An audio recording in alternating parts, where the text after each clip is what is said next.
একটা সময় শোয়েব আখতার এরকমভাবে উইকেট নিত, ভয় দেখি আর কি।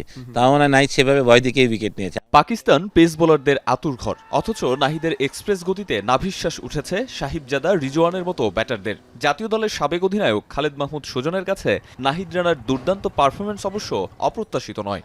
এই জন্যই বলবো যে কারণ একদমই মানে নাই, এত ম্যাচ খেল নাই, বাট ওর মধ্যে অ্যাবিলিটি আছে, আমরা সবাই জানি। ওর পেস দুর্দান্ত পেসে বল করেছে এবং ডোমিনেট করে বোলিং করেছে, ডোমিনেট করে উইকেট নিয়েছে এবং ওর প্রেস পাকিস্তানকে বিব্রত করেছে সত্যি কথা, পাকিস্তানি ব্যাটসম্যানদের। আমার মনে হয় মানে যেই দেশের ফাস্ট বলার অনেক জোরে বল করে সেই দেশের ব্যাটসম্যানদের নাহিদ রানার পেস খেলতে কষ্ট হয়েছে, টিভিতে দেখেই বোঝা যাচ্ছে।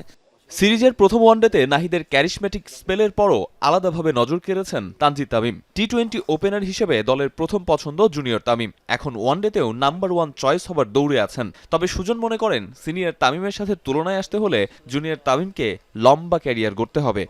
Long time to go.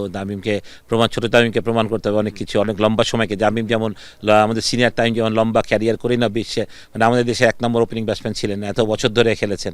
তো তামিমকে ওইভাবেই খেলতে হবে, তার এই পারফরমেন্স ধরে রাখতে হবে, ফিটনেস ধরে রাখতে হবে, তখনই আমরা তামিমের সাথে কম্পেয়ার করতে পারবো। চিজি আইসক্রিমের সাথে ভেলভেটি কেকের মিশ্রণে পোলার রেড ভেলভেট আইসক্রিম, মন ভালো থাক।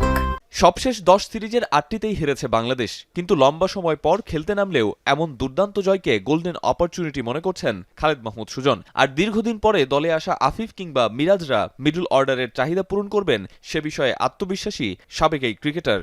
মিরাজ এবং আফিফ চিরং একটা ম্যাচ শেষ করেছিল প্রায় 180-র উপরে মানে পার্টনারশিপ। ওদের মধ্যে সে অ্যাবিলিটি আছে, নাই যে তা না। তাই আমি বিশ্বাস করি ওরা এখন এক্সপিরিয়েন্স, ওরা মাহমুদুল্লাহ যেই কাজটা করে গেছে বাংলাদেশের জন্য অনেক দীর্ঘদিন ধরে, সেই কাজটাই ওরা হয়তো বা এখন আস্তে আস্তে করবেন। গোল্ডেন অপরচুনিটি যে এই সিরিজটা যদি আমরা 3-0 জিততে পারি, তাহলে হয়তো বা সেই কাঙ্ক্ষিত লক্ষ্যে আমরা খুব তাড়াতাড়ি পৌঁছে যাব। মাঝের খারাপ সময় পার করে ওয়ানডেতে দুর্দান্ত কামব্যাক করেছে বাংলাদেশ। বর্তমানে কোচিং পেশায় থাকা খালেদ মাহমুদ সুজনের প্রত্যাশা পাকিস্তানের বিপক্ষে 3-0-তে সিরিজ জিতবে টাইগাররা। এছাড়াও 2027 বিশ্বকাপে সরাসরি কোয়ালিফাই করার বিষয়েও আত্মবিশ্বাসী সুজন। আরিফুল ইসলাম সাহাব, এখন, ঢাকা।